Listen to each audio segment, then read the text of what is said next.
Assalamualaikum warahmatullahi wabarakatuh. Perkenalkan, saya Desta Luftiara Fadila. Saya akan membahas tentang materi yang saya pelajari selama perkuliahan ini, yaitu manajemen kinerja. Jadi, manajemen diartikan sebagai mengendalikan, menangani, atau mengelola. Secara umum, pengertian manajemen adalah pengolahan suatu pekerjaan untuk memperoleh hasil dalam rangka mencapai tujuan yang telah ditentukan dengan cara menggerakkan orang lain untuk bekerja dalam kendali.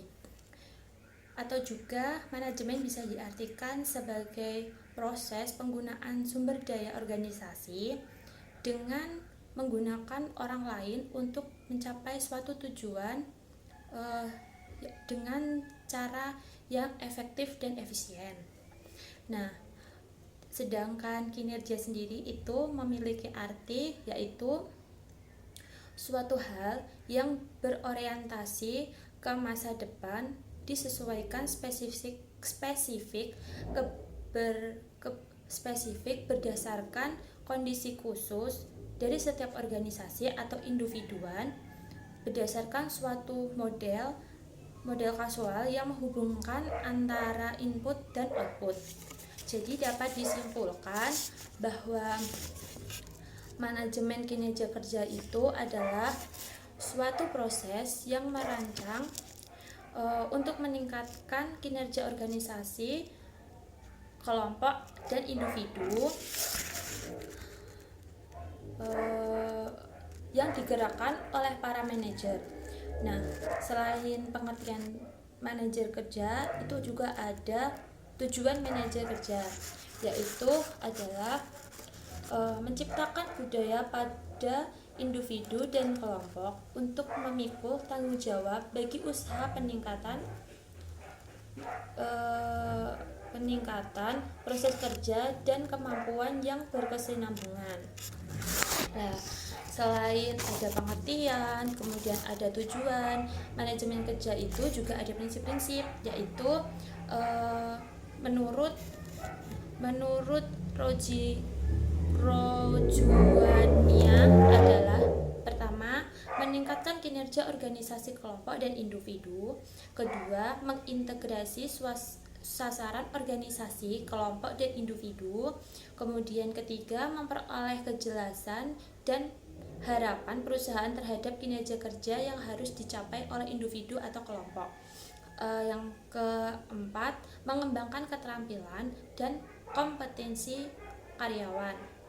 Selanjutnya ada meningkatkan hubungan kerjasama yang lebih erat antara bawahan dan atasan, misalnya antara ketua sama bawahannya gitu.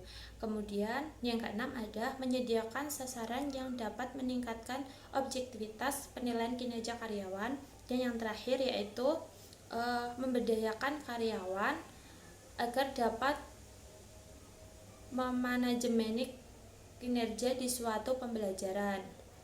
Nah, selain itu juga ada prinsip-prinsipnya, yaitu kejujuran, kemudian ada pelayanan, ada tanggung jawab, ada bermain, kemudian ada rasa kasih sayang, rasa kasihan, terus perumusan tujuan, ada komunikasi dua arah, ada umpan balik juga.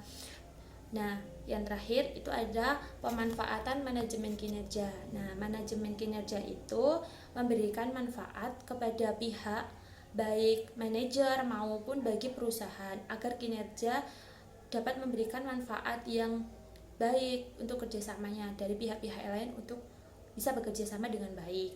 Nah, di sini ada menurut kepemimpinan. Dari kepemimpinan itu dapat memecahkan keluhan-keluhan. Terus ada menyediakan forum-forum terjadwal untuk mendiskusikan kemajuan kerja. Terus yang terakhir adalah memberikan kesempatan bagi para pegawai untuk mengembangkan keahlian dan kemampuan yang dimiliki atau kemampuan baru yang mereka miliki sendiri.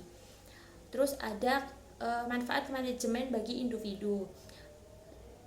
Manfaat bagi individu itu menjadikan peran dan tujuan semakin jelas. Jadi itu saja yang bisa saya sampaikan. Kurang lebihnya saya minta maaf. Wassalamualaikum warahmatullahi wabarakatuh.